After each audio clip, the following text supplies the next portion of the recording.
চাকরি ছেড়ে দেব। তৃণমূলের হাতে মার খেয়ে অপমানে কেঁদে ফেললেন অধ্যক্ষ। আমার বাবা থাকলেও মারতাম, অভিযুক্ত।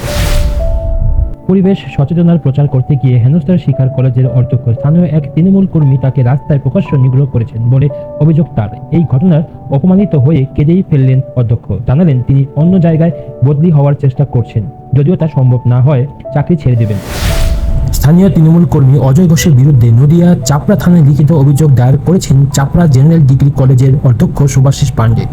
তিনি জানান, তিনি মূলত পরিবেশ রক্ষা উপরে কাজ করেন, বাস্তুতান্ত্রিক ভারসাম্য নিয়ে গবেষণা করছেন তিনি। এই কাজ করতে গিয়েই শুভাশিস দেখেন যে চাপড়া থানা এলাকা রাজ্য সড়কে একাধিক নয়নজলি আর ঝোপঝাড় উধাও হয়ে গিয়েছে। নয়নজলি ভরাট করে দোকান তৈরি হচ্ছে। পরিবেশ রক্ষার সচেতনতা বাড়াতে সেখানে বোট লাগিয়ে দিয়েছিলেন শুভাশিস, কিন্তু সম্প্রতি তিনি দেখেন কেউ সেই বোট ভেঙে দিয়েছে। বৃহস্পতিবার সেগুলিকে মেরামত করতে গিয়েছিলেন।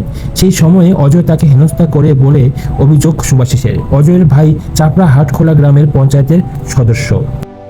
শুভাশিস জানান, অজয়ের হাতে নিগৃহীত হওয়ার পর এলাকার লোকেরাই তাকে চাপড়া গ্রামীণ হাসপাতালে ভর্তি করান।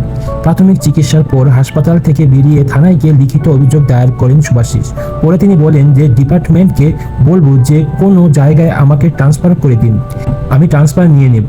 যদি তা সম্ভব না হয় তাহলে চাকরিটাই ছেড়ে দেব। আমাকে যে ভাবে মারধর করা হয়েছে তাতে আমি এই কলেজে কিছুতে আর কাজ করতে চাই না।